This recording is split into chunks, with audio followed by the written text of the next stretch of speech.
Honda Civic Sedan'la birlikte Antalya'dayız. Civic Sedan 10. nesline kavuştu ve Paris Otomobil Fuarı'nda otomobil meraklılarına gösterildi. Ben de bildiğiniz gibi Paris'te bu aracı kısa süreliğine inceleme fırsatı bulmuştum. Ve o videonun altına sizlerden onlarca yorum geldi. Civic Sedan'ı ne zaman göreceğiz, ne zaman test edeceksin diye. İşte o gün bugün Civic Sedan yanımda duruyor ve hep beraber incelemeye başlıyoruz. Hadi gelin.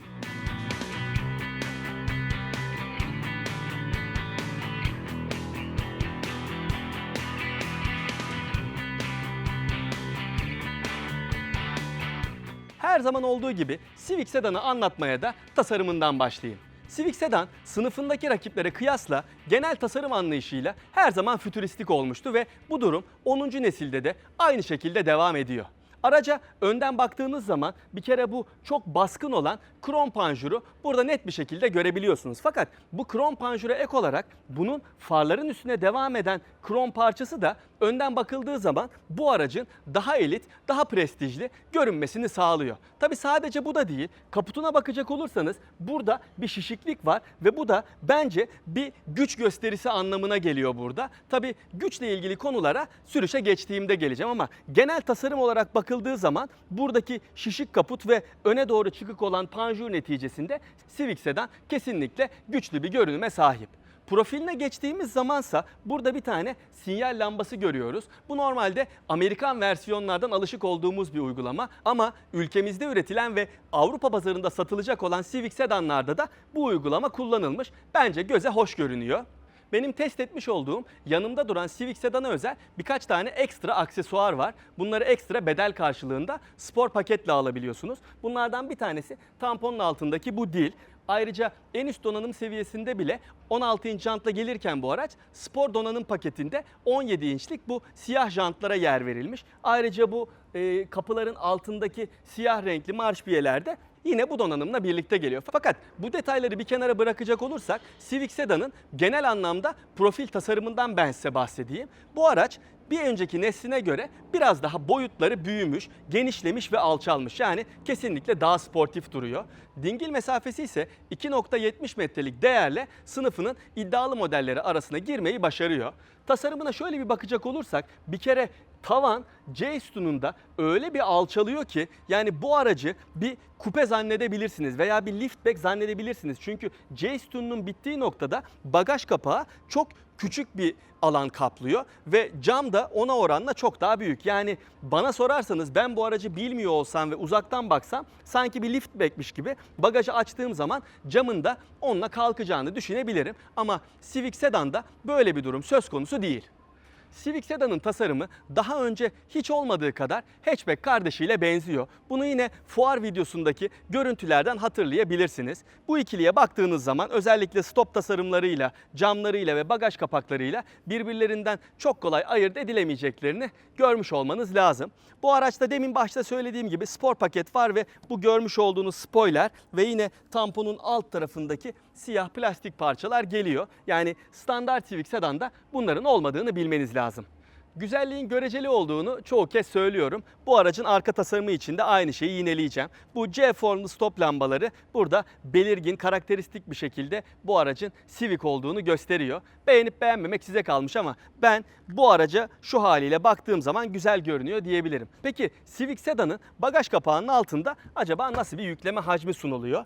Bir önceki nesilde burada 440 litrelik yükleme hacmi sunuluyordu. Fakat yeni nesille birlikte bu değer tam 79 litre büyümüş ve 519 litreye kadar genişlemiş. Bu gayet iyi bir değer. Baktığınız zaman buraya birçok eşyanızı rahatlıkla sığdırabilirsiniz. Ama başta söylediğim kriterleri unutmayın. Yani bu uzun arka cam ve geriye doğru uzayan C sütun neticesinde bagajın ağzı biraz dar gibi gözüküyor. Fakat yine de buraya büyük eşyalarınızı zorlanmadan bence koyabilirsiniz. Burada benim dikkatimi çeken sıkıntı bu tekerlek yuvalarının biraz fazla geniş olmasından dolayı bagajın dikdörtgen formda değil de biraz yamuk bir formda olması. Ama yine de dediğim gibi 519 litrelik yükleme hacmi bu sınıfın beklentilerini gayet iyi bir şekilde karşılıyor.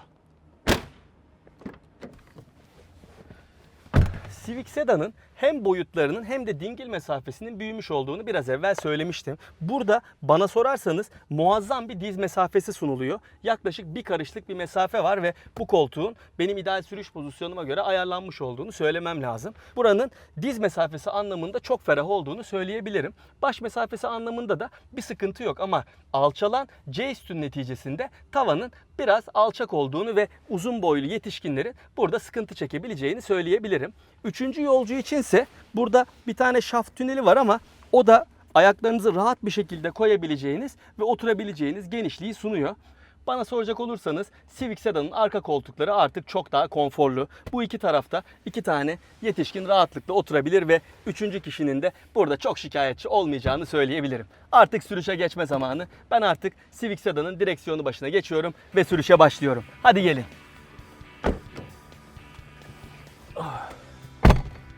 Bakalım Civic Sedan'ın sürüş özellikleri nasıl?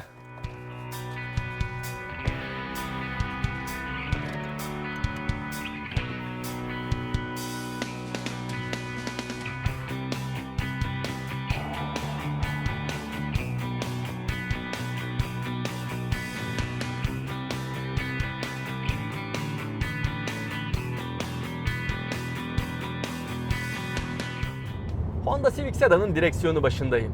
Civic Sedan'ın iç mekanı da dışı gibi yenilikçi ve dinamik çizgilere sahip. Elinizin altında 3 kollu sportif deri bir direksiyon simidi yer alıyor. Elinize oturuşu iyi. Onun arkasında dijital bir gösterge tablosu var. Onu da çok kolay bir şekilde takip edebiliyorsunuz. Ancak bildiğim kadarıyla daha alt donanım seviyelerinde burada analog bir gösterge tablosu yer alıyor. Fakat şu an benim test etmiş olduğum en üst donanım seviyesi olan Executive'de burada dijital bir göstergeye yer verilmiş. Benzer şekilde orta konsolun tam ortasında da 7 inçlik dokunmatik bir multimedya ekranı yer alıyor. Daha alt donanım seviyelerinde burada 5 inçlik bir müzik sistemi kullanılıyor. Bu ekranın kullanımı gayet kolay. Dokunmatiğin hassasiyeti de iyi. Yani bu anlamda herhangi bir problem olmadığını söyleyebilirim. Ayrıca müzik sistemine direksiyon üstünden müdahale etmek istediğinizde de buradaki ses açma düğmesinin yine dokunma hassasiyetinin olması da benim hoşuma gitti açıkçası. Yeni Civic Sedan'ın kokpitinde kullanılan malzemeler bir önceki nesline göre bence hissedilir seviyede artmış. Özellikle bu üst tarafta kullanılan yumuşak plastik malzemeler, onun altındaki bu alüminyum parça ve dikiş efekti verilmiş parçalar gayet hoş görünüyor. Fakat aşağılara indiğiniz zaman yine buralarda sert plastik malzemeler var. Küçük eşya gözleri konusunda bence Civic Sedan çok cömert çünkü vitesin önünde gayet geniş bir alan olduğu gibi vitesin arkasında da bu kol dayamayı geri kaydırdığınızda da muazzam bir alan olduğunu görüyorsunuz ve bu genişlik bu sınıfta bir otomobil için kesinlikle kusursuz. Koltuklar rahat ve sizi iyi bir şekilde sarıyor ve Executive donanımında görmüş olduğunuz gibi deri kaplı koltuklar geliyor. İç mekanla ilgili genel bir değerlendirme yapmam gerekirse ben burayı çok beğendiğimi söyleyebilirim. Sınıfındaki birçok rakiple kıyasladığınız zaman daha elit ve daha kaliteli görünüyor. Gelelim Civic Sedan'ın motorine ve sürüş özelliklerine. Biliyorum hepiniz bu aracın 1.5 litrelik turbo beslemeli o yeni 182 beygirlik motora sahip olmasını isterdiniz. Emin olun ben de öyle olmasını isterdim ama o motor henüz ülkemizde daha satılmıyor. O yüzden alışık olduğumuz, bildiğimiz, birçoğunuzun daha önce Civic'te kullandığı 1.6 litrelik atmosferik beslemeli motorlu versiyonu kullanıyorum şu anda. 2017 Şubat ayına kadar Civic Sedan ülkemizde sadece bu bildiğimiz, tanıdığımız 1.6 litrelik atmosferik motorla satılıyor olacak. Fakat 2017'de o merakla beklediğiniz 1.5 litrelik turbo beslemeli motor ülkemizde otomatik şanzımanla satılmaya başlayacak. Hazır önümüzdeki süreçte gelecek motorlara değinmişken dizel motor meraklarına da müjdeyi vereyim. 1.6 litrelik 120 beygir gücünde ve 9 kademeli otomatik şanzımana sahip olan Civic Sedan da 2018'de ülkemizde satılmaya başlayacak. O yüzden sizin şimdilik biraz daha sabırlı olmanızı öneririm. Gelelim elimizdeki sahip olduğumuz motorun bizlere neler verebildiğine. Bu motor bildiğiniz gibi 125 beygir güç ve 152 Nm tork üretiyor. Bunu isterseniz manuel şanzımanlı olarak, isterseniz de otomatik şanzımanlı olarak alabiliyorsunuz. Fakat otomatik şanzıman bir önceki nesildeki gibi 5 kademeli tork konvertörlü değil. Onun yerine sürekli değişken oranlı CVT bir şanzımana yer verilmiş. CVT şanzımanı biliyorsunuz Honda zaten Jazz modelinde kullanıyordu. Artık Civic Sedan'da da bu şanzıman kullanılıyor. Fakat cazda biliyorsunuz önceden kilitlenmiş 7 tane oran var. Yani bunları manuel olarak kumanda etme imkanınız var direksiyonun arkasındaki kulakçıklar vasıtasıyla. Her ne kadar bu sistem daha önceki Civic Sedan'da da kullanılıyor olsa da bu yeni nesilde ne yazık ki şanzımanın herhangi bir kademesi yok ve ne vitesin üstünden ne de direksiyonun arkasından manuel etme şansınız bulunmuyor. Şanzımanın sadece Sport ve Low diye adlandırılan 2 tane modu var. Peki bu motorun nasıl bir çalışma karakteri var, ondan size kısaca bahsedeyim.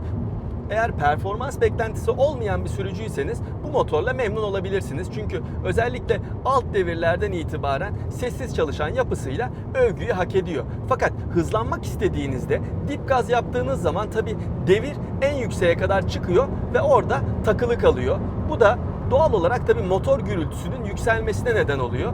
Bu anlamda bakacak olursanız tabii konfor seviyesinde bir düşüş yaşanıyor ama bu motor atmosferik beslemeli olduğu için performans almak istediğinizde üst devirlere çıkmanız gerekiyor. Fakat sürüşün başında da söylediğim gibi performans beklentisi olan sürücülerin 1.5 litrelik turbo beslemeli motoru beklemeleri gerekiyor ki ben de açıkçası o motorun nasıl performans özellikleri sunduğunu görmek için sabırsızlanıyorum.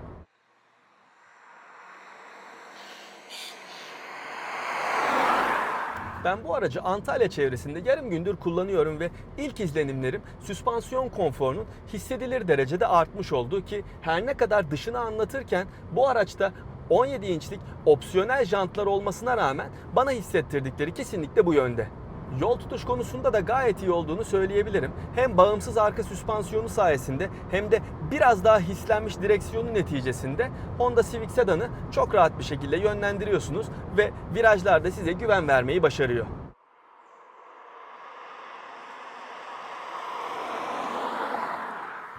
Benim hissettiğim bir diğer gelişimse yalıtım seviyesinin iyileştirilmiş olması. Özellikle kaymak asfalt diye tabir ettiğim zeminde kullanırken içeriye neredeyse hiç ses girmiyor. Fakat şu an olduğu gibi biraz pütürlü bir asfaltta kullanıyorsanız yol sesini içeride duyabiliyorsunuz.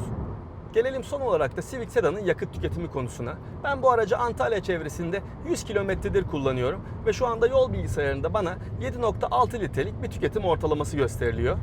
Bu değer çoğunluğu açık trafikte gerçekleştiği için tamamen gerçek bir test tüketim değerini yansıtmıyor. Ama bana sorarsanız fena sayılmayacak bir rakam çünkü bu CVT şanzıman neticesinde Civic Sedan'ın yakıt tüketim değerleri bu motorla biraz daha aşağı çekilmiş gibi gözüküyor. Ancak otomobil seçimi yaparken ekonomi sizin için çok önemli bir yer tutuyorsa o zaman Civic Sedan'ın fabrika çıkışı LPG'ye sahip olan Eco versiyonunu tercih etmeniz daha doğru olacaktır.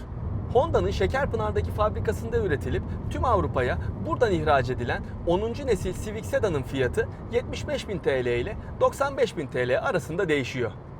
Fiyat anlamında Civic Sedan'ın son derece rekabetçi olduğunu ve yüksek satış rakamlarına ulaşacağına ben açıkçası kesin gözüyle bakıyorum.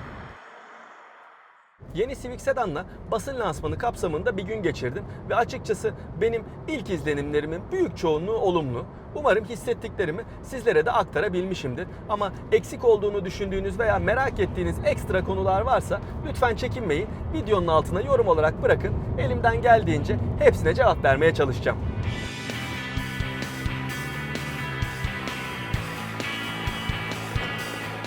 Honda Civic Sedan yeni nesliyle muazzam bir değişim geçirdi. Boyutları büyüdü, sürüşü daha rafine hale geldi, konfor ve donanım seviyesi de kesinlikle arttı. Fakat yine de bana soracak olursanız Civic Sedan'ın bir tane handikapı var.